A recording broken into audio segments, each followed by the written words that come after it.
Welcome all to the Pro Football Radio Podcast. This is your co-host Jay Chima with the pride and joy of Merrimack, New Hampshire, Da Puma. Welcome in podcast number 158, brother man. How you doing today? I'm doing good, man. It's great to be back. A fun week of football. You know, a couple of wild endings. Last night on Monday Night Football with the Eagles and the Chiefs. You know, Detroit had a scare against Chicago. You know, hey, look, the Jets are going to jet. And they have a Black Friday game because that's exactly what Park Avenue had in mind. Tim Boyle, Tua Tagovailoa, Black Friday.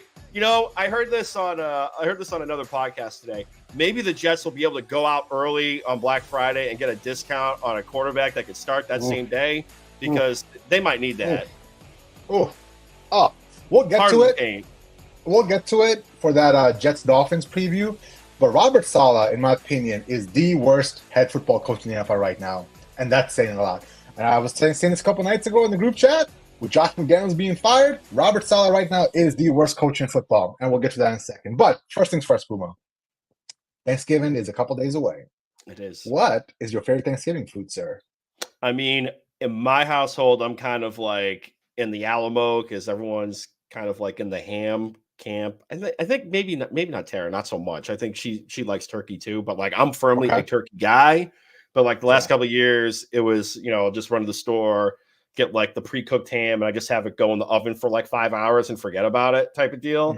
But that's kind of been like the routine. But my roots is turkey. Your roots? You know, my roots, like all back in the day, the 603 days, maybe is okay. Is the turkey. I don't know. I don't know if turkey was a big, food item in Brazil. You know, there's some things I could say. But I would like to. What is like the food? Like, you know, I guess I don't want to call it Mexican food. I don't want to call it South American food. You know what I'm saying? Wow. Like, I don't want to say that. I'm trying to delicately dance around the subject. What's the one time I retweet our live video on my Twitter page is now it's like, well, I don't want to call your Brazilian food like Mexican food. It's not even close, Jay.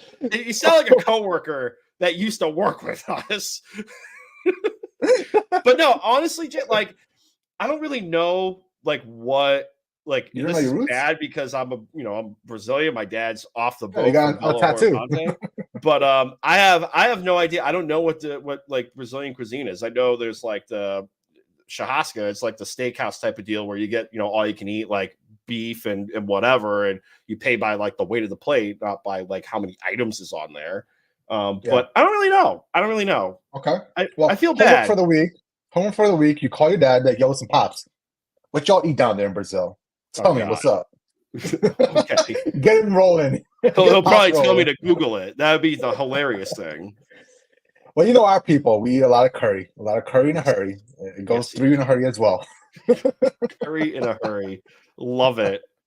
There used to be a restaurant in Columbus called Curry in a Hurry. It went out of business, but wow. it was pretty awesome. All right.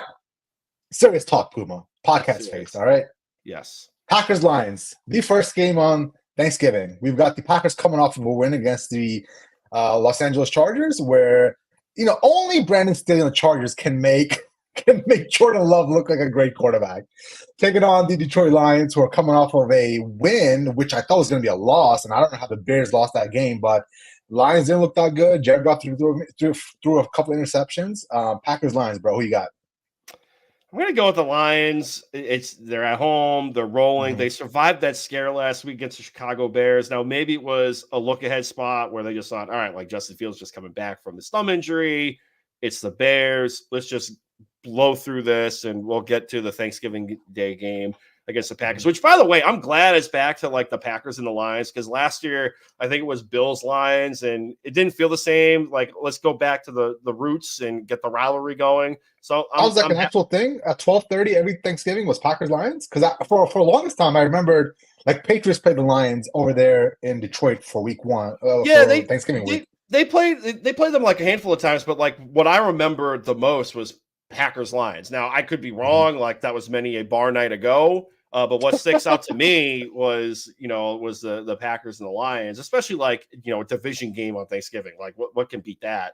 But I got the Lions winning here.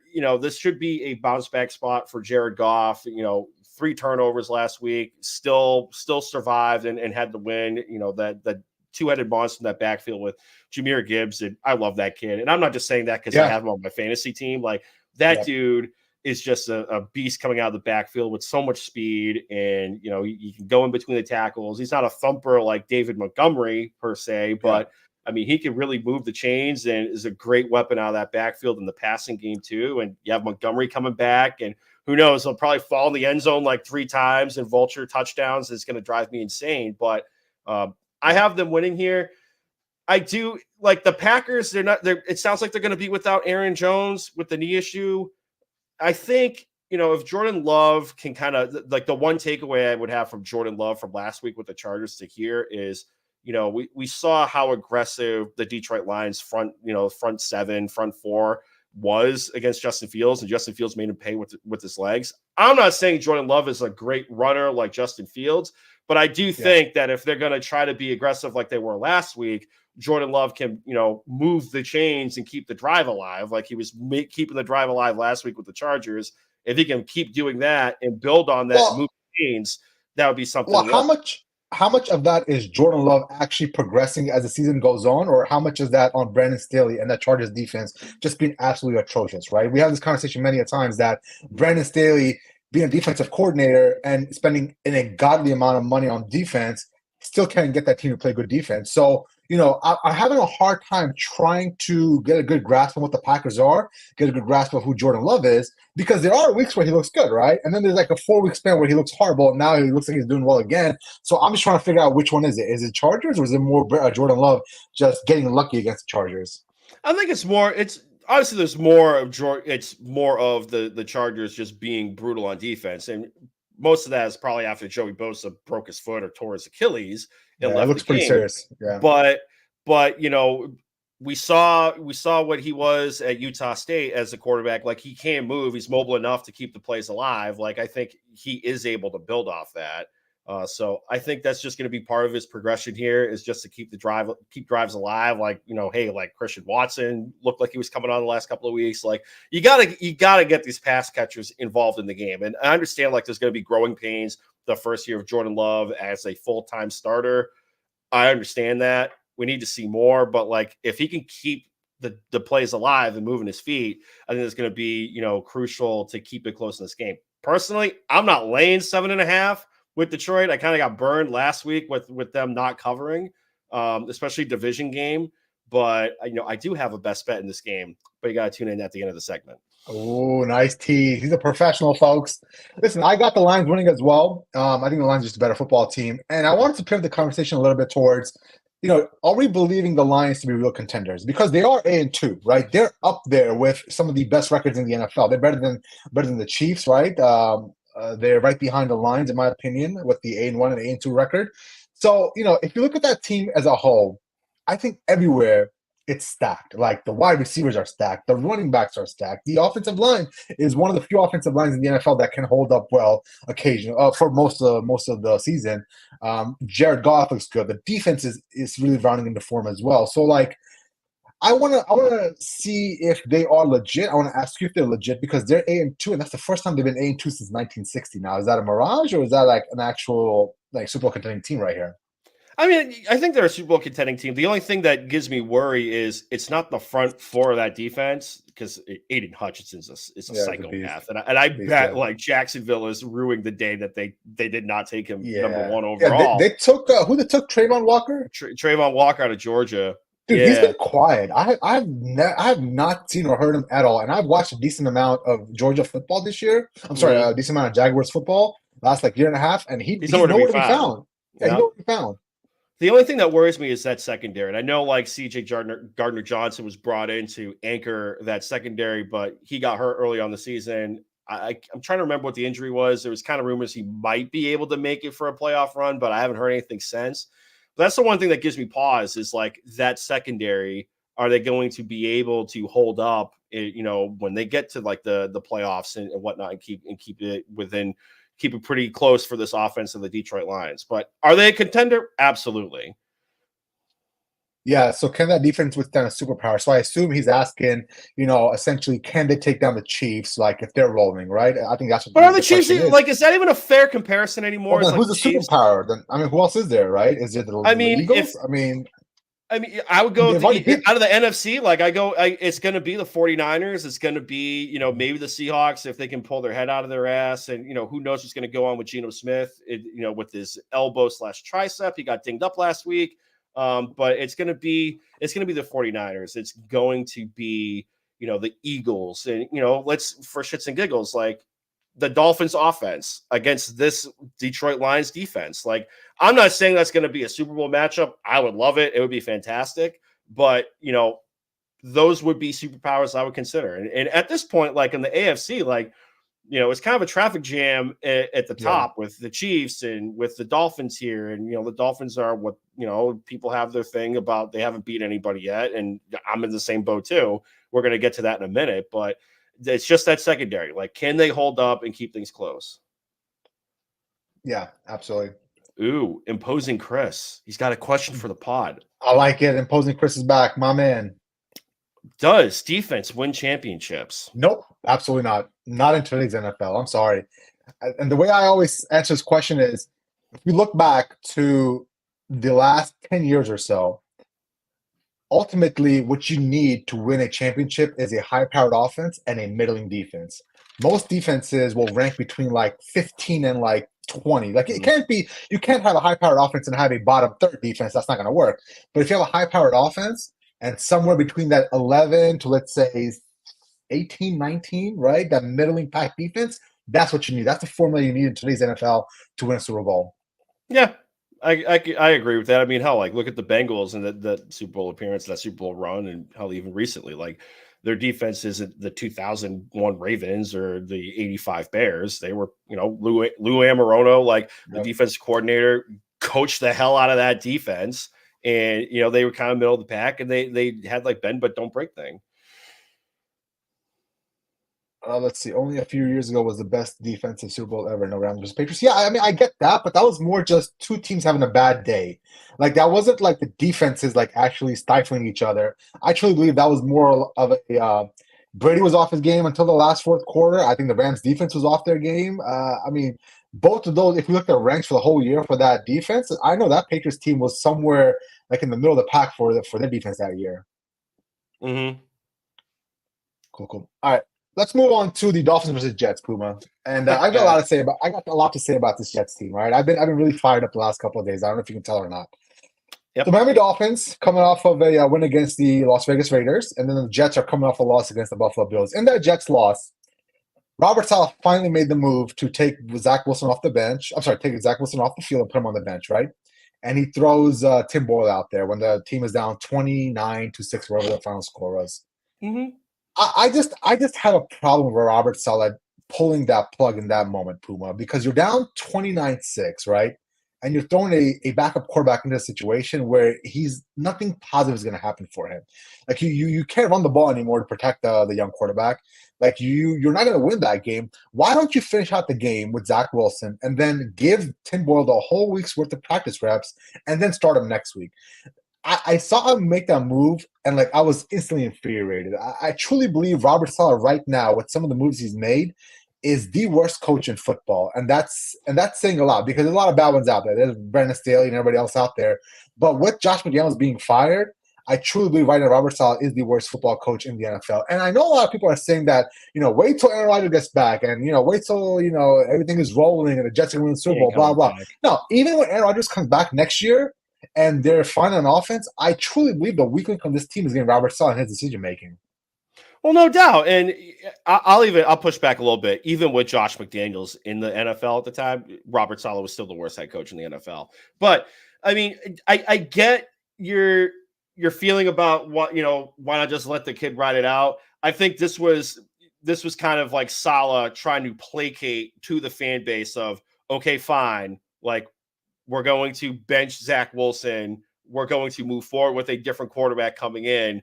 And honestly, like, the bar was so low, it literally could not get any worse. And honestly, like, if Zach Wilson threw a pick six, like that would have just been even more embarrassment in a 4:00 window game where it was really just them and the Seahawks Rams, and that game felt like it was Puma, taking the guy can't take the field without tripping over himself. Puma, the guy literally tripped over himself. Right, but here's the thing: like, clearly there are orders coming from him on high. I don't know if this was like I don't believe that Douglas anymore. just placating, trying to roll him out there and justify taking him second overall. But the fact of the matter is, even a Cole Tim Boyle or a Cole Trevor Siemian literally cannot be any worse than what we saw out of Zach Wilson for the last 12 weeks. And, outside of 4 plays in week 1, like there's absolutely nothing that could have been any worse than seeing him play football. And, honestly, this was the guy. Like we have seen enough of Zach Wilson. We saw enough of him last year, and the coaching staff and Joe Douglas made the conscious decision that it, God forbid something happened to Aaron Rodgers, this was going to be your break glass in case of emergency guy. And now here you are where he's not even the second string quarterback, Jay. It's like Groundhog's Day. He's back to third string. It's absolutely insane. But, I don't understand. They did this last year, Puma. Last year around this time, they benched Zach Wilson, right? It was the middle of November. They benched Zach Wilson. And then Saleh fostered a locker room mutiny. Yeah. And then this late December, Zach Wilson starting again. And then now this year, we're going through the same motions over and over again. I don't understand what Zach Wilson has on the Jets franchise. Like, he must have pictures of Robert Saleh. That's the only thing I can think of. Yeah, I don't understand. At this point, it's almost like they're trying to justify the pick. And like the messed up thing is Rodgers is not coming back this season. And if he does, and Joe Douglas and Robert Saleh actually entertain that idea with how bad this offensive line is, and like he gets hurt again, like those two guys should be fired on the spot for gross negligence at this point. But like they still have this pipe dream of, oh, well, Zach didn't really get a chance to learn behind Aaron Rodgers. So they're going to talk themselves into picking up his 5th-year option, right? They'll pick up the 5th-year option and have him sit again behind Aaron Rodgers, and with the hope that he finally learns something through osmosis to be the next guy. And it's not going to work. He's not even a Jag. He's not whatever's below Jag, just a guy. That's Zach Wilson. Is this true? In 3-game win streak and lost to the Chiefs, he did have the best QB of all QBs. How's that possible? I keep posing, Chris, you're my guy, and I love you, but I'm gonna call bullshit on that. I need some stats to back up on that one. That just makes no sense to me. But game-wise, Puma, the Dolphins, I think we're both going to take the Dolphins to win here, right? Ultimately, I think the Dolphins are going to steamroll. Tim Boyle, yes, he might have that defense, that offense for the Jets playing a little better, but ultimately that firepower on the Miami Dolphins side, that's just too much to overcome for a young quarterback, right? On top of that, you got Tua. He's playing really good football, and then Tyreek Hill. The question is, what's up with his hand, Puma? I've been keeping a track on. Is Zandy okay? Is he going to be? He'll be fine. He came back in the game. Like I anticipate he'll probably just be a limited participant going up to the game on Friday in practice. But like I fully expect him to play. If he didn't come back in the game against the Raiders, I would have a higher concern for Tyreek Hill. But I think he's going to be back for this game, especially come on now, like a primetime game against the Jets. The whole country's going to be watching this. I will say. This will be. I know the Jets are the Jets, but like this will be a real another litmus test for the Dolphins. Is this Jets defense? Is say what you want. Like that first half, they're probably going to be guns a-blazing, and they're not going to have a whole lot of quit factor. So they're going to give it their best shot against this Dolphins offense. And last week, I don't know if they were just sleepwalking against the Raiders, expecting just to roll the balls out, even though the Raiders have been playing their asses off for Antonio Pierce and just go through the motions and make it to Friday, Black Friday for this game. But, Tua's turnover, like the fumble, I believe there was a pick, Salvon Ahmed put the ball on the ground. Now, if you look at replays, he might have taken a punch to the jaw from Max Crosby when Max was trying to go for the ball and hit him right in the chin strap and knocked him out. But, these turnovers against this defense, like that's going to bite you in the ass if you can't be smart with the football. I'm not laying the 9.5. I'm not laying the 10. I'm not laying the points at all in this game. I might look at the under, especially with how this Dolphins defense has really started to come along under Vic Fangio. Like now that the band is healthy, like Xavier Howard's on the field and you got over that groin injury, and Jalen Ramsey's back there. Now you're seeing these other guys like Holland step up and the front four getting home on some pass rushes. So this defense, I think, is going to potentially make it into a rock fight. Like just get in, get out of New York City, handle your business, and go from there. But this is going to be a real litmus test for this Miami Dolphins offense. All right. Let's move on to the Jacksonville Jaguars taking on the Houston Texans. Who would have thought this would be a fantastic matchup?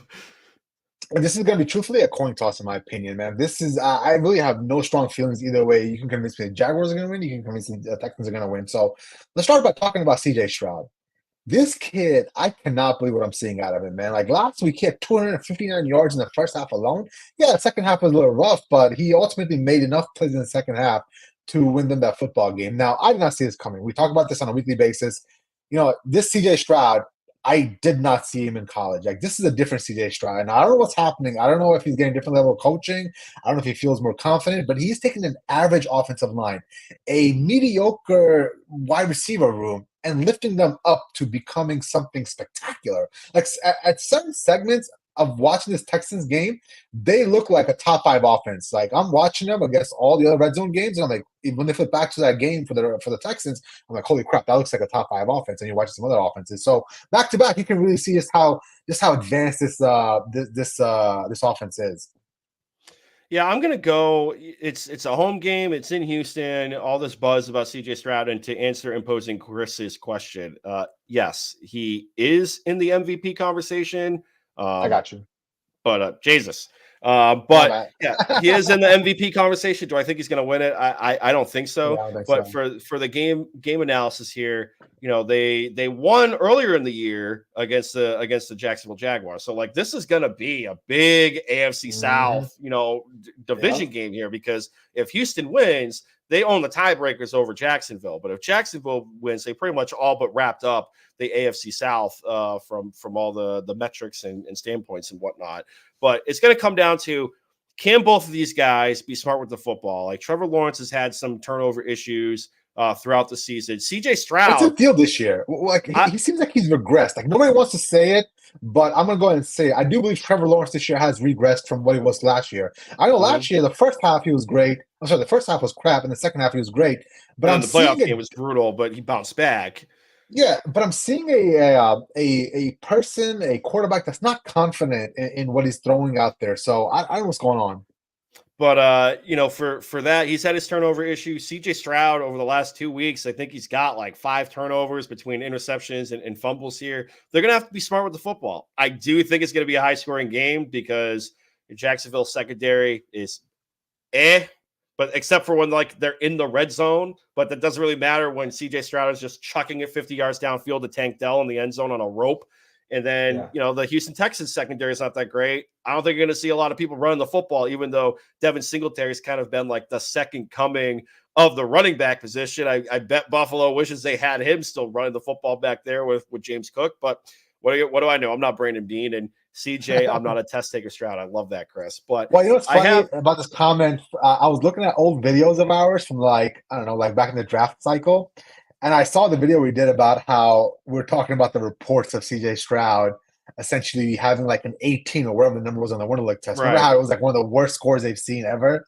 And like how that got leaked. And we're talking about that. And it just goes to show you it's not a science. This whole quarterback thing, it's not a science. I know next year, Caleb Williams is the hot shot number 1. No matter what's going to happen, he's going to succeed quarterback. I mean, who knows? Who the hell knows, man? So if we have to redraft it now, obviously CJ Stroud would go number 1 overall. But it's just goes to show you, man. You can find Brock Purdy in the last pick in the draft. I'm not gonna derail the pot with the Brock Purdy take, but what I will say is I do have a bet in this game. But we'll get to that in the next segment. All right, last game that we're going to be previewing is going to be the Buffalo Bills taking on the Philadelphia Eagles. The Buffalo Bills have coming off of a win against the Who did they beat? The Jets on Sunday The at hapless 4:25. Yeah, Jets. yeah. And then the Eagles are my new second favorite team because they beat the Chiefs last night. So any team that beats the Chiefs is my new second favorite team after the Patriots. So this week it's the Patriots and Chiefs. Next week, if somebody beats the Chiefs, then that's that team and the Patriots. Who y'all Wow. win this game, bro? I'm going to go with the Eagles. It's at home. Depending on what book you're looking at, it's at 3. Some places it has it taken up to 3.5. I have the Eagles rolling at home. I can't do a victory lap and say, hey, the Buffalo Bills are fixed because they fired Ken Dorsey. Ken Dorsey was the sacrificial lamb because they ran into a Jets offense that couldn't tie their own shoes. Like the defense quit after halftime. And I took nothing away from that game. Like and I'm saying that as a guy that was hoping for a backdoor cover for the Jets when I took it at +8.5. But we're going to go in this game here where Philadelphia's going to be able to potentially shut down the run game outside of Josh Allen doing some scrambles and some schoolyard football here. I expect them to potentially neutralize the rushing game, and they're going to have Josh Allen throw the football. Now, with that being said, Josh Allen throws the football. Weird things happen this season, and it might turn into a turnover, might turn to a short field, might turn to a pick six. So I do think this Eagles defense, which has been down throughout the season, and granted they've been dealing with injuries, especially in the secondary here, but I do think this secondary would be able to generate some turnovers.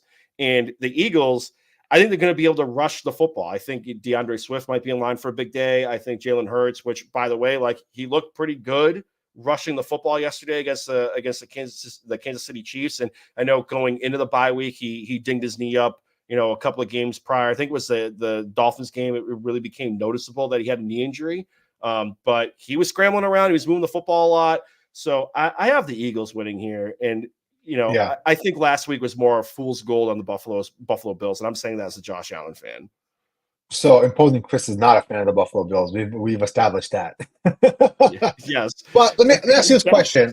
And ultimately, I know it's hard to glean a lot of information from a game where you beat up on the New York Jets, right? Just because the Jets are so bad. But I want to talk about the flow of offense for the Bills. Like I do believe that, essentially, I do believe. Oh, nice comment. I do believe that, that Josh Allen did look a little more reined in. Like, obviously, it's a very early gut feeling. I don't have any stats to back it up over a long term, right? So we'll have to watch how Joe Brady and that offensive scheme meshes with Josh Allen for the next, 3 to 4 weeks. We'll see how that plays out. But I did see, a restraint on Josh Allen, like essentially taking whatever was there. So did you by any chance see anything different out of that offense? Can you glean anything out of it? Is it too early to say any of this stuff right now? Sure, it looked balanced per se. Like it looked like it was more balanced. Like I'll give you that. Like they were trying to feature James Cook more, and maybe somebody told Sean McDermott and said, "Hey, maybe I get it. He fumbled the football against the Denver Broncos in the first drive, but he's our best running back here. Maybe we shouldn't roll out old ass Latavius Murray and just let the kid actually get the football and see what happens." Because look at that, Jay. Like good things happen when you put the ball in the hands of playmakers, and James Cook is the playmaker back there. Sure, looked a little bit more balanced. That Jets defense quit after halftime. They didn't really have a explosive play. I think that they were pretty much scoreless after in the second half. Like they did all their damage for the most part in the first half of the game. So I mean, sure, maybe they get that bump from Joe Brady, but I think this is going to be, the litmus test is, okay, is that going to carry over? What are you going to be able to do when the Eagles take away the run? Like, is Josh Allen going to do Josh Allen things and just, in the words of Chris, F it, a corner's down there and hope that guy doesn't come down with the football? I'm saying this as a Josh Allen guy, dude. Like, I can't put any faith in this Bills team to figure it out. And that's me saying it with Joe Burrow having that season-ending injury with the hand issue, me saying that with the Browns, having Dorian Thompson-Robinson being the quarterback one, with Joe Flacco being on the practice squad. He might take over the job after the Denver game. Who knows? But I just can't put any stock in this Bills team with that defense being as banged up as it is, and Josh Allen doing his best impersonation of Brett Favre, like every throw, Jay, is almost like, is this going to be brought back for a touchdown? Because I was waiting for it early on in the game. I was waiting for, all right, all we need is a Josh Allen pick six, and the Jets might backdoor cover here. And like clearly that didn't happen. But I can't put any faith in this Bills team. And good point here by opposing Chris, just because the Chiefs did run all over the Eagles last night. But I know you've got your little segment, Puma, called the Puma Bets, and you got your locks of the week, right? Lock of the week: Buffalo Bills upsetting the Philadelphia Eagles. You heard it here first. Yes, upset alert. Take all the money you got, put it on the Bills money line. I'm trying to remember. I'm trying to remember his name. I think it was Friday or Saturday. There was a member of the defense for the Eagles. I think it was on the defensive line. I could be making it up, but I'm pretty sure there was a starter on the defensive line that missed last night because of personal issues. Now, what I can't remember his name, so maybe that was the reason why they're able to run the football down Kansas City's throat with Isaiah Pacheco. But if that's the case, and that guy's going to be back this game against the Buffalo Bills, I think it's going to be a different story. And to answer Chris, I don't think Josh has it in him to try to stick and run the football and see if they can break one loose. I don't think Josh, in the cowboy mentality, and yes, I also worked in his alma mater, the University of Wyoming, into that, but I don't think he has it in him. Yes, imposing Chris. Take it to the bank. Cha-ching. Take my it man, to the bank. Chris. Listen, you're going to be a very wealthy man next week, all right? I mean, you should give me a cut as well when you win big. Just letting you know right now. Yeah. Let's move on to the Puma Bets, all right? What you got this week, bro? All right, so this week, not going to lie, last week was a bit rough. I added Hey man, you got me back on a winning track. I just basically bet all the Puma bets, and I ended up going 3 out of 5. And you were smart and didn't follow me on the Jets bets, but I did salvage the week. I did what you're not supposed to do. I chased my losses a little bit, and Cortland Sutton anytime touchdown kind of saved my ass on Sunday. But here we are thus far for the best bets that I have so far this week for the NFL slate. I say it all the time. Be sure to follow me on Twitter at Brando_Puma. I'm also on the Pickett app at Brando Puma. And it's also in my profile on Twitter as well, too, where you can find my stuff. So I post all my bets out there. But right now, what I have the Dallas team total over 30.5. I got that this morning. It ticked down to 29.5, which I'm kind of surprised it ticked down a point. But the Dallas Cowboys are at home in Jerry World on Thanksgiving against a Washington Commanders team that made Tommy Danny DeVito look good with 3 touchdowns. Like, this is a division game. It's at home. I don't think Dallas is going to call the dogs off. I like Sam Howell, but he also is prone to turnovers, and that team in general is prone to turnovers. We saw 6 total turnovers last week against the Giants team. I think we get over 31. I don't think the Dallas Cowboys are going to call the dogs off either. There might be a pick 6 or 2 involved. And with that being said, my other best bet also in this game is CeeDee Lamb over 88.5 receiving yards. He might go over this in the first half. I mean, he was a full participant in practice today. He looks like he left that Carolina Panthers game with an ankle injury, but he was a full participant today after being limited yesterday. But with how bad this Commanders defense is, I think they're second in the league in average yards per target at almost like 9 yards a clip. Like, I think this is going to be a bounce back spot for CeeDee Lamb. He might get over 88 in the first half, like I said. And, in my last bet, I don't think Dallas is going to call the dogs off here either. I think Dak is going to force feed the ball to him. I also wouldn't hate a Jake Ferguson anytime touchdown. That's just a little sprinkle I may have on the side later on.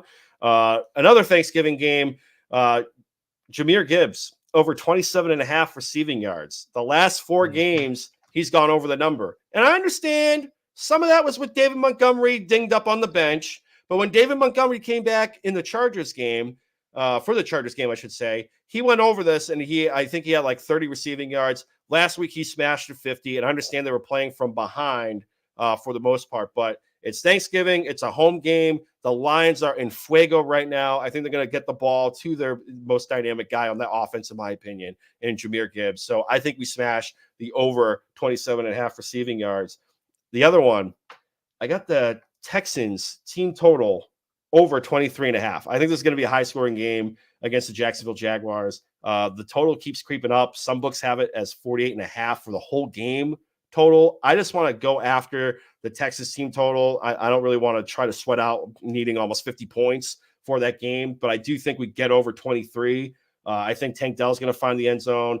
I think CJ Stroud's going to have a day against the secondary for the Jacksonville Jaguars. And we don't really need to get in the red zone. Like I said earlier, like he just needs a 50-yard bomb to put the points on the board. And I think we're going to be good to go. And Jay, the Giants and the Pats. Let's go. Let's go Giants. The Tank Let's go Giants. Bowl. And I'm taking Giants plus 3.5. Like there's no, like they're at home. They're finally at home. I feel like they've been road warriors the whole time. But I think, there's no way you can make Bill Belichick a 3.5 point road favorite. I think the Giants keep it within the number. They probably outright win. It's week 12. The Pats are doing a quarterback competition at this point in the season. It's just asinine to me. So lock it in. Giants. Do you think we see Mac Jones play? Probably. I think he starts. Whether or not he's going to be the quarterback after halftime is a different discussion, but I do think Mac Jones starts this week. Yeah, that's pretty bad. All right, let me get your take on one more thing before we get out of here. Puma. Oh, hang on. Wait, for college, real quick. I don't have any college bets yet, but for the big games, like we have there's obviously the big game, which is Ohio State, Michigan in the big house. Let's go. My take on that game is I never thought I would live to see the day, Jay. I'm leaning towards Ohio State. I think the spread's 3.5. Here's the thing. It's not. I'm not saying McCord is a better quarterback. I think McCarthy's dinged up because the dude can't move, and I think he's going to have to be able to move in this game. I think Michigan can be the more physical team, but they barely got out of Dodge against a Maryland team with Talia Tagovailoa trying to give that game away. And I think the refs bailed Michigan out quite a few times in that game, in my opinion. And with the interim head coach, there's going to come a point in this game where he's going to have to decide if this is to quote Bud Elliott from the Cover 3 podcast, you're at the blackjack table. Are you going to hit or are you going to stay? Are you going to be that guy to take a gamble and try to hit and get blackjack here? And I'm not too sure if the pucker factor is going to come into play here. I think Ohio State can keep it within the number of 3.5. I mean, I think it's going to be a low-scoring game. People have it being an over game. I think it's going to be on the lower end of things, and with that, I would rather have the points with Ohio State. The other game I kind of have a lean towards, Oregon State plus 13.5. I know Bo Nix has been like the second coming at the quarterback position this year. Granted, we could kind of look at the last 3 weeks and say, well, who have they really played?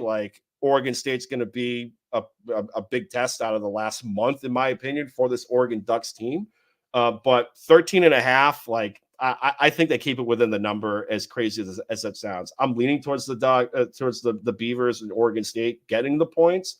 I'm just not sure if I'm actually going to lock that in. And before we go, I got this for you. Let's go. Love it. Let's go Buckeyes. Woo! Now, Jay, what's give me your little synopsis on the game. What are you thinking? Because I know you're not a McCord fan.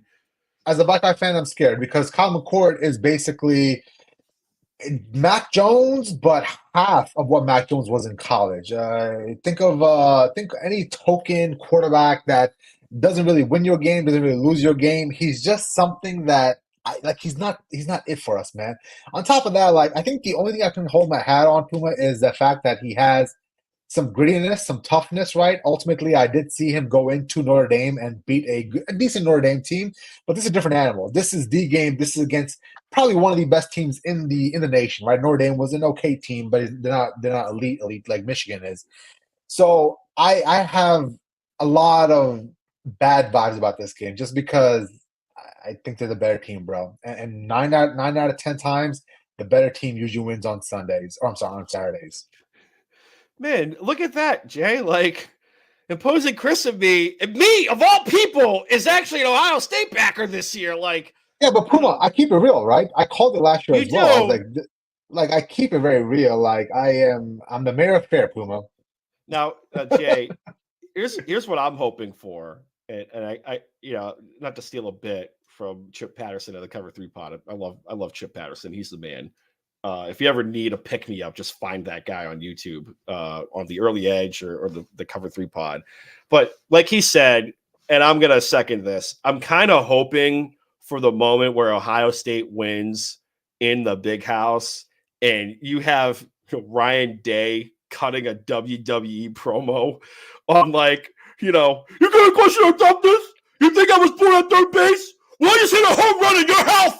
I just hit a home run in your house. Where are you at with your son? Where's your sign? Where are your signs at? Where are your sign? I'm waiting for the WWE cut a promo, maybe an F-bomb or two. Like, just light it up, Ryan Day. Like, that is what I'm here for. And then, call out Lou Holtz one more time. Lou Holtz, you question our toughness? Where's Lou Holtz at? Get his 83-year-old ass out here. Lou Holtz.